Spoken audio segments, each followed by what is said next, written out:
लेकिन आज का जो वृंदावन है वो कहते हैं केवल पिकनिक मनाने के रूप में हो गया है। आज वहां बड़े बड़े होटल बन गए, बड़े बड़े रेस्टोरेंट बन गए, बड़े बड़े आश्रम बन गए।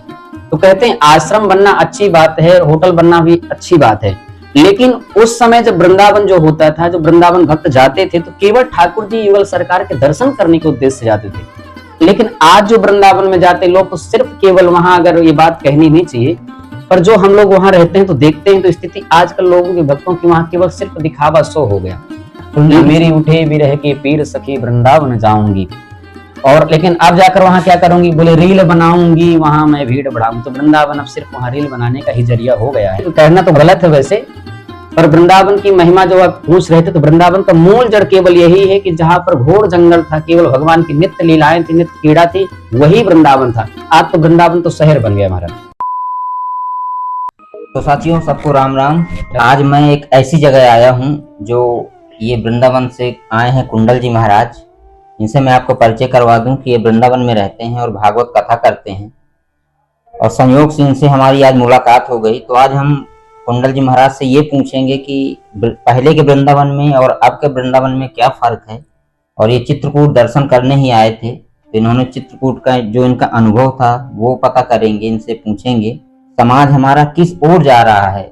आजकल लोग भक्ति तो करना चाहते हैं, करते भी हैं, लेकिन दिखावा की करते हैं। तो कुंडल जी से हम ये जानेंगे कि हमें भक्ति कैसे करनी चाहिए। तो ये हम बैठे इस समय कुंडल जी महाराज जी के साथ। महाराज जी बताइए कि पहले के वृंदावन और अब के वृंदावन में क्या फर्क रह गया है। सबसे पहले सभी को जय श्री कृष्ण, जय बिहारी जी की, जय श्रीमन्नारायण। एक विशेष बात, बहुत अच्छा प्रश्न है कि पहले के वृंदावन में अब के वृंदावन में क्या अंतर है। तो भैया वृंदावन तो आज भी वही वृंदावन है, लेकिन आज के दृष्टि से जो वातावरण वृंदावन में हो गया, तो पहले के वृंदावन में अब के वृंदावन में ये अंतर है कि पहले का जो वृंदावन का अर्थ पहले सोच ले, वृंदावन किसको कहते हैं, तो कहते हैं तुलसी का जो वन है वही वृंदावन है। अच्छा, वहाँ तुलसी मतलब बहुत ज्यादा होती है। तुलसी इस वृंदावन का अर्थ ही यही है, जहां पर घोर जंगल हो, जहां पर हरी वृक्षावलियां हो, जहां पर ठाकुर जी ने नित्य क्रीड़ा किया हो, रासलीला किया हो, ऐसी पवित्र पावन भूमि, उसका नाम ही श्रीधाम वृंदावन है। लेकिन आज का जो वृंदावन है वो कहते हैं केवल पिकनिक मनाने के रूप में हो गया है। आज वहां बड़े बड़े होटल बन गए, बड़े बड़े रेस्टोरेंट बन गए, बड़े बड़े आश्रम बन गए।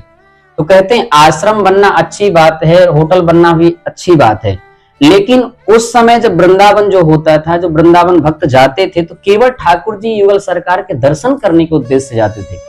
लेकिन आज जो वृंदावन में जाते लोग तो सिर्फ केवल वहां, अगर ये बात कहनी नहीं चाहिए, पर जो हम लोग वहां रहते हैं तो देखते हैं तो स्थिति आजकल लोगों के भक्तों की वहां केवल सिर्फ दिखावा शो हो गया। उनकी की छुट्टियां मनाने की जगह हो गई, एक जगह हो गई। पहले एक धाम था, भगवान का दर्शन करने का धाम था, लेकिन आज सिर्फ पिकनिक मनाने का तीर्थ स्थल केवल अब देखा जाए तो तीर्थ स्थल हो गया। तो ऐसे ये कहना तो गलत है वैसे, पर वृंदावन की महिमा जो आप पूछ रहे थे, तो वृंदावन का मूल जड़ केवल यही है कि जहां पर घोर जंगल था, केवल भगवान की नित्य लीलाएं थी, नित्य क्रीड़ा थी, वही वृंदावन था। आज तो वृंदावन तो शहर बन गया महाराज। बहुत लोग भक्ति करना चाहते हैं लेकिन करते भी हैं, लेकिन मैं ज्यादातर ये देखता हूँ कि सिर्फ दिखावा की करते हैं। तो क्या हमारा समाज सही दिशा में जा रहा है? भक्ति, पहली बात तो देखो, भक्ति दिखावा का विषय ही नहीं है। भक्ति आत्मबोध का विषय है। भक्ति देखिए वृंदावन में जाकर के ही तरुण हुई थी। भक्ति जो जागृत हुई जब नारद जी से संवाद श्रीमद् भागवत में हुआ भक्ति माता का, तो भक्ति माता ने यही परिचय बताते हुए ही तो कहा ना कि उत्पन्ना द्रविणे साहम वृद्धिम कर्णाटके गता कुचित कुचन महाराष्ट्र गुर्जरे जीड़ताम गता। बोले कई जगह मेरा सम्मान हुआ, कई जगह मुझे प्रेम मिला, गुजरात में जाकर के मैं जीड़ हुई, लेकिन विशेष बात जो बताई नारद जी महाराज ने, बोले वृंदावनम पुनः प्राप्य नवीन एवं स्वरूपड़ी। जैसे मैं श्रीधाम वृंदावन में आई तो मैं तो तरुण हो गई। तो उस समय ही, अब कथा तो बहुत भागवत जी की कथा है, लेकिन मैं एक बात, मेन बात ये बताना चाह रहा हूँ, तो उसी समय नारद जी महाराज ने माता भक्ति को साष्टांग प्रणाम किया था कि माँ आप कोई साधारण नहीं, आप साक्षात भक्ति हैं, कि वृंदावन संयुंगत पुनस्तम तरुणी नवा धन्यम वृंदावनम तेन भक्तिम नित्यति यत्र च। बोले धन्य है वृंदावन की पावन भूमि, जहां आज भी माता भक्ति ताता थैया करके नृत्य कर रही है। तो वृंदावन आज है, लेकिन केवल आज शोबाजी दिखाने जा रहे। वृंदावन पहले के लोग आते तो क्या कहते थे, गीत आता, बहुत प्यारा गीत है ना, कि मेरी उठे बिरह के पीर सखी वृंदावन जाऊंगी, और लेकिन अब जाकर वहां क्या करूंगी, बोले रील बनाऊंगी वहां मैं भीड़ बढ़ाऊंगी। तो वृंदावन अब सिर्फ वहां रील बनाने का ही जरिया हो गया है। और लेकिन वृंदावन भक्त तो अभी भी बहुत जाते हैं जो सच्ची भक्ति करते हैं। लेकिन आज भी भक्तों को, वैष्णवों को युगल सरकार के रूप में आज भी सेवा कुंज निधिवन में आवे नित्य ही रास बिहारी, आज भी ठाकुर जी का क्या नित्य दर्शन। क्या 2 वृंदावन है वहाँ? हाँ, 2 वृंदावन है। अब देखिए, एक है वृंदावन, एक है निज वृंदावन। जो आज की दृष्टि में देख रहे हैं तो वो हो गया वृंदावन, लेकिन जो अंदर युगल सरकार की लीलाओं का दर्शन कर रहे हैं वो निज वृंदावन है। वो आज वैष्णव लोग आज भी उसका नित्य दर्शन करते हैं।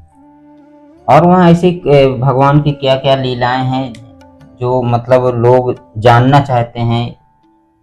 ऐसी कोई, जैसे निधिवन है, निधिवन के बारे में बहुत से लोग जानना चाहते हैं कि निधिवन, उस वन का नाम निधिवन क्यों पड़ा? ऐसा है, निधिवन का मूल रहस्य ये है कि ऐसा कहते हैं कि आज भी मेरे प्रभु निधिवन में नित्य क्रीड़ा करते हैं, नित्य रासलीला करते हैं। आज भी मैं हमेशा कहता हूँ ना कि सेवा कुंज निधिवन में आवे नित्य ही रास बिहारी, रास रचावे राधे के संगल गल भैया डाली। तो आज भी ठाकुर जी नित्य लीला श्रीधाम वृंदावन में निधिवन में आज भी नित्य लीला करते हैं, और युगल सरकार के रूप में आज भी भक्तों को दर्शन निधिवन में होता है, ऐसा कहते हैं। तो बिहारी जी मंदिर में क्या ये जो 12 मास आते हैं तो ऐसे निरंतर भीड़ रहती है या बीच में कुछ कम भी होती है? कृष्ण जन्माष्टमी में तो शायद वहाँ मैंने सुना बहुत ज्यादा भीड़ रहती है, 1-2 बार मैं भी वहाँ गया। अब केवल भीड़ आती है, पहले अब उद्देश्य दर्शन का नहीं रहा लोगों का। लोग आते हैं केवल वृंदावन को अब नाम सुन करके आते हैं कि चलो कहीं नहीं चलेंगे भैया, श्रीधाम वृंदावन चलते हैं।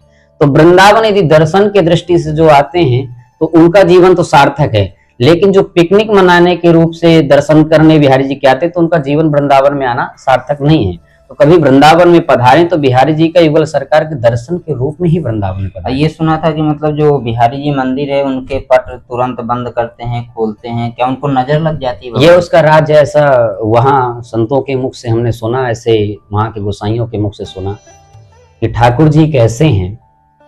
कई बार मैं कहा करता हूँ कि न जाने क्या क्या देखा था कि सारे मंजर भूल गए, न जाने क्या क्या देखा था कि सारे मंजर भूल गए, और जब से तेरी गलियों में आए हम तो अपना भी घर भूल गए। ऐसा होता है कि जब गोसाई लोग बताते हैं और संत लोगों से मैंने सुना और पढ़ा कि ठाकुर जी ही कैसे हैं कि ठाकुर जी से जल्दी किसी का प्रेम होता नहीं है, और जैसे बिहारी जी का प्रेम हो गया तो कहते हैं बिहारी जी, अगर किसी के ऊपर बिहारी जी का दिल चला गया, हमारा दिल, महत्वपूर्ण बात ये नहीं है कि हम बिहारी जी दर्शन लाखों करोड़ों लोग जाते हैं, पर हम बिहारी जी को सब देखते हैं, लेकिन बिहारी जी किसको देखते हैं? तो कहीं गलती से किसी भक्त के ऊपर बिहारी जी की नजर टपक न पड़े कि बिहारी जी उसी के साथ चले जाएं, इसलिए पर्दा का प्रथा वहां बनाया गया है।